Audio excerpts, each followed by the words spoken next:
Greetings and thank you for joining session one of the Lurie Children's Heart Center's Preventive Cardiology Roundtable. My name is Chad Worley. I'm your moderator, and I am also the Lurie Children's Physician Liaison for the north side of the city, north suburbs, and northwest suburbs. I am joined by Dr. Lindsay Geckenheimer-Smith, and she is here to talk about expanding cardiology care through community health innovations locally and internationally. Welcome, Dr. Geckenheimer-Smith. Happy to have you here.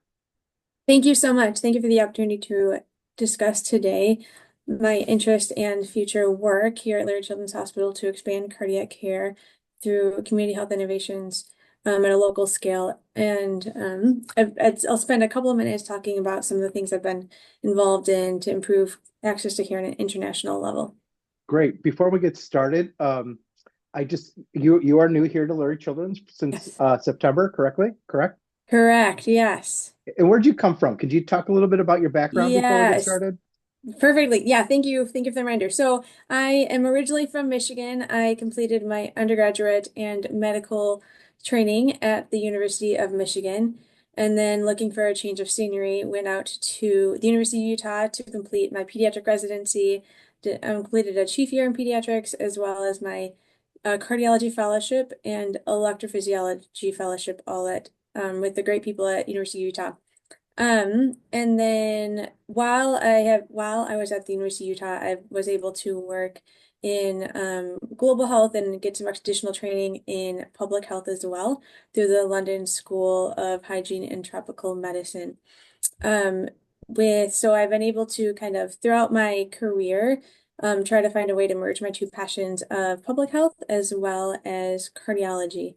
And then I was fortunate to be able to return to the Midwest to join the faculty here at Lurie Children's Hospital to work on some of the great initiatives that Lurie Children's Heart Center are focused on, and of course the entire hospital as a whole of expanding clinical programs throughout the city of Chicago. And I'll touch on that a little bit more through our discussion today. Yes, we are very grateful that you joined us, and you're going to be such a wonderful asset to not only Lurie Children's, but to our Chicagoland area and as a great resource. And so we are lucky to have you. But before we move on, I want to remind everybody that this session is being recorded, and we will share the recordings with you. It'll be on our YouTube page. So if you are watching on our YouTube page, can you please hit like? And we'd appreciate that. And if you have comments during this presentation while you're watching it, please type it in. And we do review all the comment sections, and we'll get back to you and hook you up with Dr. Geckenheimer-Smith to answer your questions. But without further ado, Dr. Geckenheimer-Smith, take it over, and we'll see you at the end of the presentation. Perfect. Thank you. A brief outline of our discussion today. First, I'll discuss the scope of the problem of the burden of cardiac disease, and then what we are trying to work at here at Lurie Children's Hospital as far as improving access to care throughout the Chicagoland area. And then, as previously mentioned, I'll spend a couple of minutes discussing some ways I've been involved to improve access to care from a global scale. One thing I wanted to mention is that while this amazing roundtable discussion is about preventive cardiology, some of my slides will discuss access to care for congenital cardiac disease as well as acquired cardiovascular disease. One, because there are more data in the pediatric world for access to care on the congenital level. And two, because here at Lurie Children's, we seek to improve access to care for all patients with cardiac disease, as well as eventually a specific focus in the preventive cardiology sphere. There's a large disparity in the global burden of cardiac disease. This map that you see here is the age-standardized cardiovascular disease mortality per 100,000 individuals across the world. And as you can see, that the darker colors, which represent higher mortality rates, are variably distributed throughout the world. And the same story is true for congenital heart disease related mortality. This map outlines congenital heart disease-related infant mortality per 100,000 babies in 2017, which is the date which we have the most recent published data on CHD-related mortality. And once again, the higher mortality areas, which are the orange and red, are variably and unequally overall distributed throughout the world. When we zoom in even at a country, these maps both represent country level data or comparing mortality rates among different countries. But if we zoom in within a country, we unfortunately see very similar unequal distributions of the burden of cardiac disease. This map that you see here is a map outlining county level data of CHD related infant mortality. And it certainly, as you can see, depends on what the group did is they looked at the maternal residence of an infant prior to their birth and where they lived and looked at that to evaluate where mortality rates occur. And the red counties that you see here are the areas of higher mortality rates, and you can see they're more distributed in the southeast area as well as the intermountain rest. While lower mortality rates of the blue are more distributed in the northeast, around some bigger cities in the west or even northwest, and in the Midwest. And when this group looked at factors that are associated with mortality rates, they found that proximity to a top 50 heart center was associated with an 11% lower odds of infant mortality. But interestingly, proximity to a lower tier or an unranked hospital was not associated with mortality rates. Among the other variables that this group accounted for, the only other factor that they found was associated with mortality rates was poverty, with high poverty counties having 17% higher odds of mortality. While there are many factors that certainly contribute to this disparate burden of cardiac disease, both from a medical perspective as well as many social drivers of health, one area that has certainly been associated is access to care or limited access to care, resulting in higher morbidity and mortality due to cardiac disease. Globally, around 90% of children born with congenital heart disease live in an area where cardiac services just aren't available. And even here in the US, access to pediatric cardiac services greatly depends on where one lives. One more map for you all. This one is outlining the distribution of pediatric cardiologists across the entire United States, and with the numbers representing the number of pediatric cardiologists per 100,000 children. And the colors are similar to that. The more dark blue a color are the states with more pediatric cardiologists in that state. As you can see, once again, there's really an unequal distribution of where pediatric cardiologists are working. You can imagine that if you have a child who, if you have a child and you live in Wyoming, it's going to be really difficult for you to be able to find a pediatric cardiologist to assess your child. And while this map represents the number of general pediatric or all comers for pediatric cardiologists across the country, we don't have a map that specifically looks at where preventive cardiologists are working across the country. But Dr. Marmor, who also is part of this roundtable series and talking about her work in the preventive cardiology realm, one area of research that she recently did was surveying pediatric cardiology programs in the US and Canada and asking these divisions, how many of your faculty work in preventive cardiology? And unfortunately, it's quite few. The median FTE for preventive cardiology amongst the surveyed programs was only 0.2.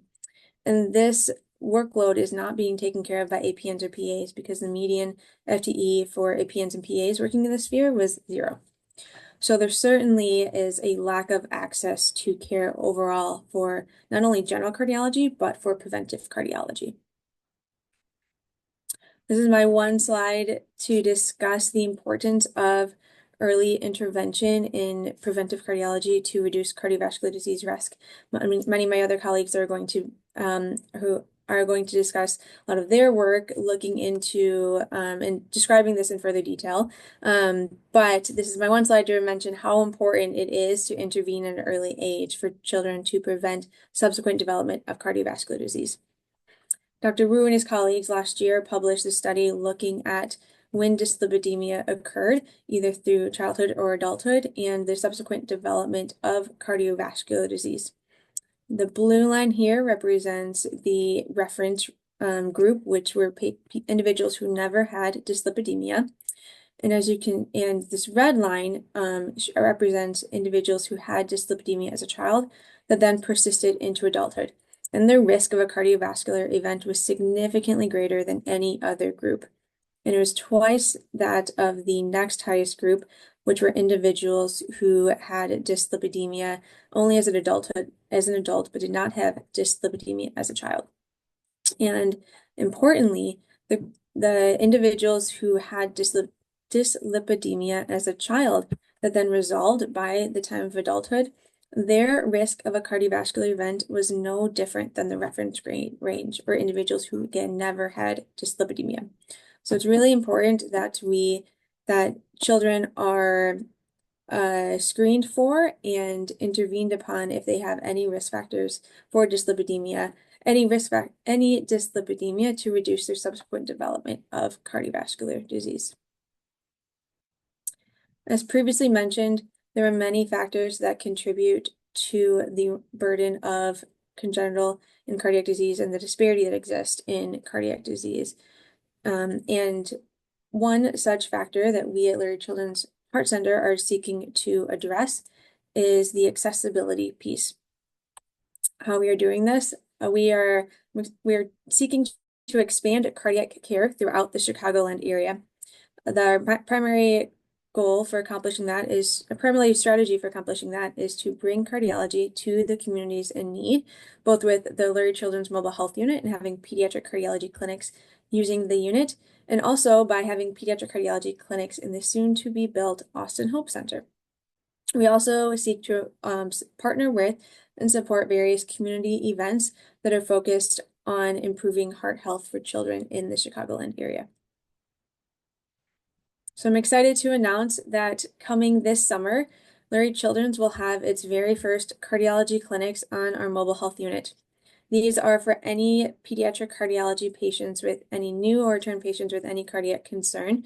And these clinics will occur once a month starting this June, with the initial focused area being the west side of Chicago, tentatively the Belmont-Cragen area. While the van will be parked there, these clinic slots are for really anyone in the area who feels it would be better to access clinics at this location rather than going to any of our other outreach sites. And while our initial visits will be for general pediatric cardiology patients, we seek to very shortly expand to include preventive cardiac services on the mobile unit. And coming soon, once the Austin Hope Center is built just west of the Lurie Children's Hospital on Chicago Ave in Austin, cardiology, I will once again also be having general pediatric cardiology clinic visits at the Austin Hope Center. The Austin Hope Center, for those who are not aware, it is a building, it's a center that is a collaboration between the Stone Community Development Corporation and Lurie Children's Hospital. Stone owns the center, and Lurie Children's will be renting out space, particularly the second floor, where a variety of clinical services will be offered, including cardiology clinics. And once again, we also hope to expand to preventive cardiology in the near future at the Austin site. So overall, we're just really excited that we at the Heart Center to be able to offer these new services for our patients in the Chicagoland area and really for all children, to be able to address at least one of the barriers that is limiting children's ability to overall address their cardiac concerns and live an overall healthy life. I wanted to briefly mention a few other really incredible initiatives that are occurring here at Lurie Children's Hospital, not only just within the Heart Center, but also in the Magoon Institute. One incredible organization is Project Atom, which are division chief here at Lurie Children's Hospital in cardiology, Dr. Stu Berger, helped to start when he was at Wisconsin and has continued working on it here at Lurie Children's Hospital. Project Adam is this incredible organization that seeks to improve access to AEDs and cardiac emergency response plans in schools and other community programs to overall help schools and other community programs be able to be ready to respond for cardiac arrest should they occur at their institution. And overall, it's just been an incredible group. They've expanded throughout the country and have really saved many, many lives as a result of the great work that they're doing. The other program I wanted to mention is the Food Activities and Nutrition Initiative, or FAN. This group has really been incredible in improving children's access to healthy foods and access to exercise throughout the Chicagoland area. They work with community programs and also within many clinical programs within Lurie Children's Hospital in order to really address their overall goals of access to food and particularly healthy foods and exercise. One example, and they also do a great job of connecting community programs to the clinical divisions. One example of this is one that the Heart Center has been participating throughout this American Heart Month. We've been participating in the Chicago Park District's Heart Health Month health screenings that are being done Thursday evenings in various locations throughout the Chicagoland area. We are the only pediatric booth at these heart health screenings. And what we do is kind of our own lifestyle screening, quote unquote, for children, where we use this flyer that you see here on the right to assess children's overall lifestyles. Are they eating a healthy diet? Are they having little screen time? And are they exercising enough every day? And it's been a really, really fun opportunity and a great kind of conversation starter about what it actually means to live a heart healthy lifestyle, both for children and the families that are bringing them to these heart health screenings. And so this is really one program that we've been able to get involved in, which I hope of many, many more to get out into the community and really engage with children and families and even providers to discuss to really work on improving children's heart health. As previously mentioned, I just want to spend a few minutes discussing some of the work I've been involved in on an international scale of improving access to cardiac care. And if I could sum it up in just a few minutes of what really is important for improving access to care and really just improving cardiac care in general, it's all about relationships. To highlight this, I wanted to share the story of Dr. Gonzalo Cavamontes, who you see here in the blue lead. He is a mentor of mine he is a pediatric electrophysiologist in Guatemala. And his story begins about 30 years ago as a pediatric resident in his home country of Guatemala. He had the opportunity to travel to the University of Utah during his residency to complete an observership rotation. And one of the individuals he worked with was Dr. Susan Etheridge, who is a mentor of both of ours and a pediatric electrophysiologist. This was Dr. Calvamonte's first exposure to pediatric electrophysiology, and he just fell in love.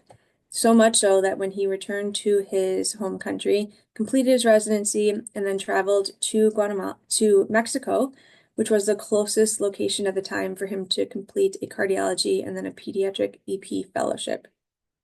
After completing that training, he then returned to Guatemala and worked with the Aldo Castaneda Foundation, which you see here, to start the very first pediatric EP program in all of Guatemala. He also subsequently went on to start the very first pediatric cardiology fellowship program in Guatemala in order to address the fact that there are very few pediatric cardiologists in general working in Guatemala, and just realizing the huge need that exists. And the best way to accomplish that, he realized, is to start a cardiology fellowship program. Fast forward 30 years, and by that point, the Utah-Guatemala collaboration had fizzled out, unfortunately. But as I was starting my cardiology fellowship at the University of Utah, expressed an interest in global health, and we capitalized on the opportunity to reignite this partnership between Guatemala and Utah. I was able to travel down to Guatemala and work with and learn from Dr. Calvamontes and many of the fellows in Guatemala and helps the fellows with some of their research projects. And I'm proud to report that many of the fellows were able to present their research as poster presentations at an international pediatric cardiology conference. This picture here is a picture that just really sums up the relationships that has been developed through this partnership. It's a picture of many of my co-fellows, both in Guatemala and in Utah, just enjoying having a great time and just collaborating together at this conference that we attended. Um, well, Dr. Calvamontes and all of the fellows that see here, working in Guatemala are just incredible human beings who are very motivated and have a lot of grit, and could not have been and are the great people to be able to accomplish all that has been done in Guatemala. Dr. Calvamontes will be the first person to tell you that the importance of relationships with Dr. Etheridge, our mentor, as well as many other people throughout the United States who have really supported him and helped him to improve access to care, both for general cardiology and EP throughout all of Guatemala. So this is something that I hope to continue, that I plan to continue to get involved with and continue building on programs and the great success that is already in Guatemala. In conclusion, addressing social drivers of health, including access to care, is really imperative to address the disparity that exists in cardiovascular disease-related morbidity and mortality. And bidirectional partnerships, I feel, are a really key component to any initiative that's seeking to improve access to care, both at the community and international level.